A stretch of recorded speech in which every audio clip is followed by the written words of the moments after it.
Bem, vamos avançar, vamos regressar à banca e vamos ver os resultados da primeira pergunta que foi colocada e a resposta é bastante expressiva.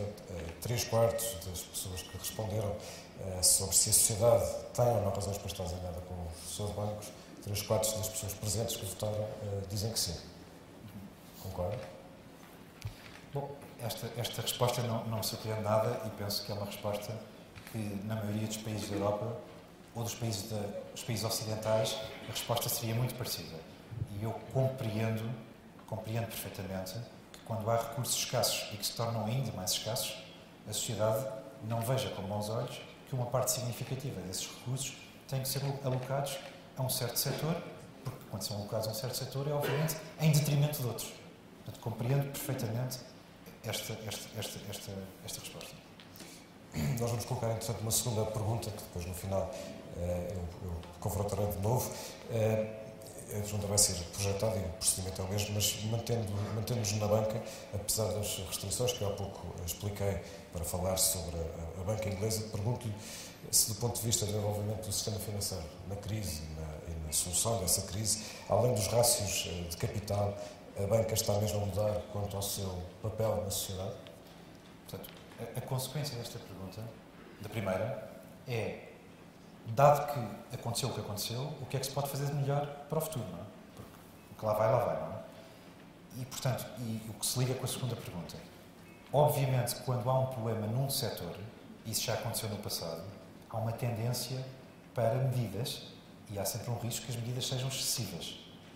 E daqui surge a questão de qual é a regulamentação adequada para que o problema não volte a acontecer. A minha posição básica, para deixar muito claro, é que de maneira nenhuma se deve permitir que o contribuinte, seja em Portugal, seja em qualquer país do mundo, volte a ter que ajudar o setor bancário ou qualquer outro setor. Ou seja, deve-se impedir que o dinheiro dos contribuintes seja utilizado para impedir que as empresas estejam no mercado e, caso não funcionem adequadamente, sejam, como em qualquer outro setor, sejam intervencionadas, vendidas, partidas e acabadas, digamos. Certo? Portanto, é muito importante que a resposta regulatória seja no sentido de evitar, obviamente, que este problema volte a acontecer. O que é que está a ser feito em termos regulatórios para que no setor bancário não volte a haver a necessidade do contribuinte ajudar o setor com dinheiros públicos? Estão a ser feitas muitas medidas em 4 pilares fundamentais. O primeiro pilar é capital. Portanto, os bancos vão ter que ter mais capital e esse mais capital, em cujos rácios foram anunciados recentemente vão ser aumentados, é realmente mais capital em termos muito substanciais. Porque é um rácio de capital maior, é no numerador desse rácio uma qualidade de capital maior também e no denominador desse rácio são peso dos ativos em termos de riscos maiores também. Portanto, o numerador tem que ter mais qualidade, o denominador passa a ser maior e o rácio passa a ser maior, portanto, é um aumento de capital em 3 vertentes. Esse é o pilar número 1 e que é um pilar correto e que está praticamente definido. Falta definir qual é que é o excesso de capital eventualmente necessário para provisões anticíclicas e para as instituições chamadas globalmente sistémicas, os SIFIs. Systemically Important Financial Institutions. Primeiro pilar. Segundo pilar, os bancos vão passar a ter uma regulamentação mais importante, mais incisiva em termos de liquidez. Portanto, uma das funções bancárias, adequadamente, é receber depósitos das pessoas a curto prazo, 3 meses, 6 meses, 1 ano, e financiar a economia. E, por definição, os projetos de investimento são a 1, 2, 3, 4, 5 anos. Portanto, a banca tem como uma das suas funções principais, para além de assegurar os pagamentos, de assessorar as pessoas nas suas poupanças, tem como função transformar a capacidade de poupança de uma sociedade, necessariamente a curto prazo, para projetos de investimento que são necessariamente a longo prazo e que é o sacrifício presente para benefícios futuros. Ora bem, esse mismatch entre os depósitos e os ativos tem um risco de liquidez associado. Se as pessoas forem todas ao banco buscar o dinheiro num certo momento, ele obviamente não está lá, porque está a financiar os tais projetos de investimento, e portanto vai haver neste segundo pilar, que é o pilar da liquidez, um maior controle desses mismatches de liquidez ao longo do tempo. Segundo pilar. Terceiro pilar. Se uma empresa, se um banco, se uma empresa do setor bancário entrar em problemas, tem que ser capaz de resolver esses problemas.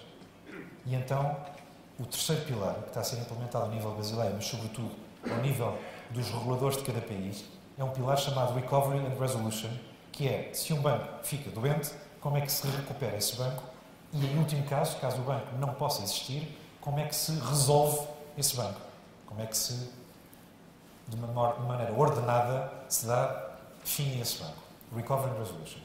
Nesse aspecto, por exemplo, o Reino Unido implementou legislação subsequente ao problema do Northern Rock, em que, tal como aconteceu no Bradford Bingley, em que nós comprámos o banco num fim de semana, se há um problema num banco, imediatamente as autoridades inglesas têm a possibilidade de intervir no banco durante um fim de semana, os depósitos vão para um lado, os créditos vão para o outro, e o mesmo se vai aplicar para o futuro com bancos maiores e mais complexos. E daí a questão que se discute muito, se as atividades de banca de investimento devem ser separadas das atividades que tomam depósitos, se os bancos que atuam cross-border devem estar ordenados por filiais ou por sucursais para poderem, de certa maneira, ser partidos e as partes boas ficarem e as partes menos boas serem vendidas ou serem executadas. Portanto, toda esta questão de recovery e resolution, que está ligado com os living wills, tem a ver com tornar as instituições financeiras mais simples e com o tal testamento em vida, de maneira que, se haja problemas, se possam resolver esses problemas sem ser necessário recorrer ao dinheiro dos contribuintes.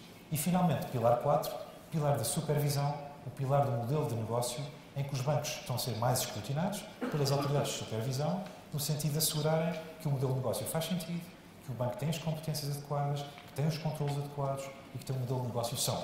São estes 4 pilares como um todo, portanto, capital, liquidez, recovery, resolution e modelo de negócio, que como um todo asseguram a estabilidade dos bancos e vão assegurar a estabilidade dos bancos no futuro e vão determinar se o dinheiro dos contribuintes volta a ser necessário ou não. O que é a quinta questão que está a ser equacionada neste momento na Europa para assegurar de maneira decisiva que o contribuinte nunca mais terá que pôr dinheiro necessariamente numa instituição financeira? É a questão do bail-in.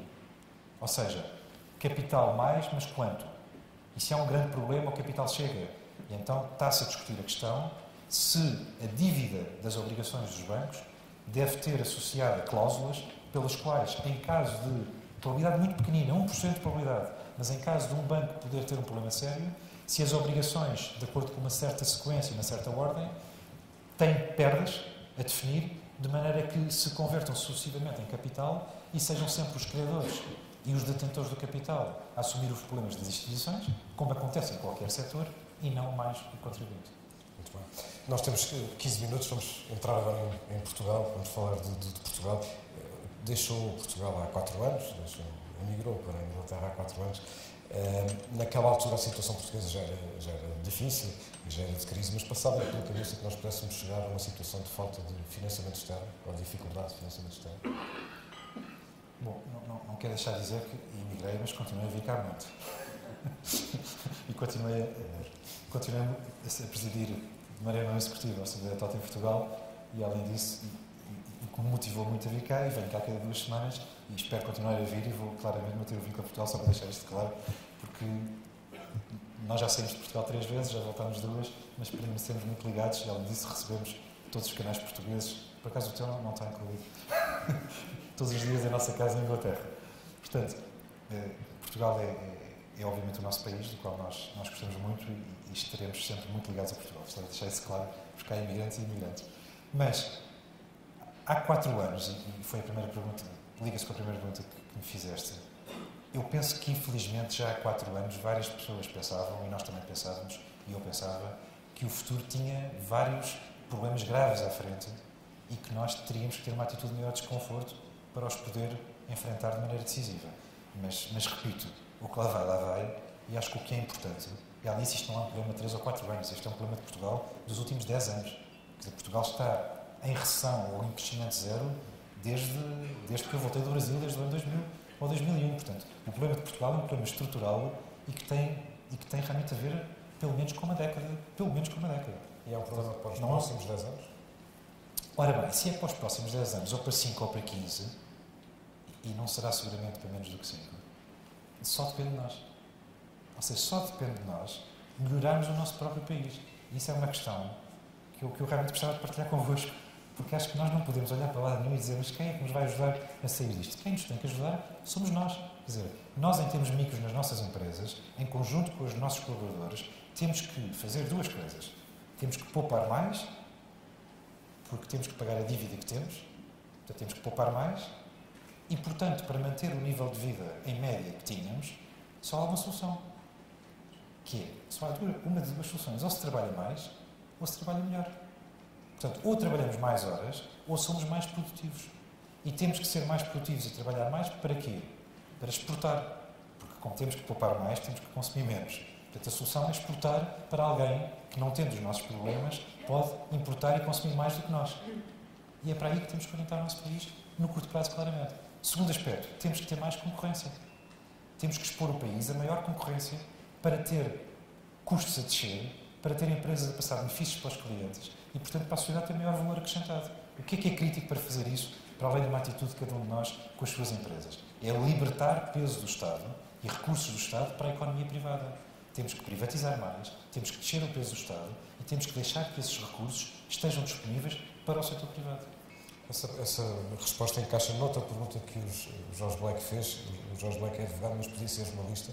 Ele pergunta, imagine-se que um primeiro-ministro imaginário... Só há perguntas de Jorge Black, parece que estamos aqui acordados. Imagine-se que um primeiro-ministro imaginário em Portugal lhe pedia hoje um conselho sobre o que fazer. O que lhe diria? Primeiro-ministro imaginário.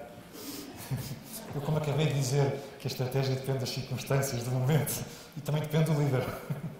É um bocadinho difícil pensar um primeiro-ministro imaginário, mas eu provavelmente o que diria era arregaçar as mangas e começar a fazer. Porque nós todos sabemos o que é necessário ser feito. Eu disse, quer dizer, não, acho que todos nós sabemos o que é necessário ser feito. Isto tem vindo a ser debatido há 4 ou 5 anos com pouca gente, há 2, 3 anos com mais gente e hoje em dia é debatido por todos nós. Todos temos consciência, finalmente, do problema. Todos sabemos razoavelmente bem o que é que tem que ser feito. O que é que falta? Falta fazer. E é muito mais fácil dizer do que fazer. Portanto, o conselho que eu daria é arregaçar as mangas e começar a fazer. Diga uma coisa dessas que nós falamos. Por exemplo, a legislação laboral, que tanto se fala a partir de instituições externas, é um dos assuntos prioritários? Então, vamos lá ver. Quer dizer, nós temos que enquadrar os problemas. De novo, isto tem a ver com a estratégia de gestão. A estratégia de um país, na minha opinião, não é muito diferente da estratégia de gestão de uma empresa. Nós temos que enquadrar os problemas e daí advêm as soluções. Qual é que é o problema? Temos que exportar mais, porque temos que trabalhar mais ou melhor, e como não podemos vender para nós, porque temos que poupar, temos que vender para outros. Portanto, se queremos exportar mais, o que é que temos que fazer? Temos que melhorar a competitividade das nossas empresas. Portanto, aquilo que devemos fazer é apoiar os custos unitários das nossas empresas a descer. Como é que se apoiam os custos unitários das nossas empresas a descer? É, por exemplo, descer o preço dos consumos intermédios, é, por exemplo, baixar a taxa social única, é, por exemplo, tornar o mercado laboral mais flexível, porque há quem queira trabalhar e não consegue, e há quem esteja acomodado e não queira trabalhar, certo? Todas essas soluções dependem do objetivo. Se o objetivo é sermos mais eficientes, então temos que tomar as medidas adequadas para tornar, na prática, na realidade, as nossas empresas mais eficientes. E as nossas empresas mais eficientes, olhando para a sua estrutura de custos, têm a ver com os custos de pessoal, têm a ver com os custos da segurança social, têm a ver com os custos dos bens intermédios, e era isso que eu penso que nós, como gestores, nós como cidadãos, temos que exigir e que as políticas, e é nessa direção que as políticas têm que ser orientadas.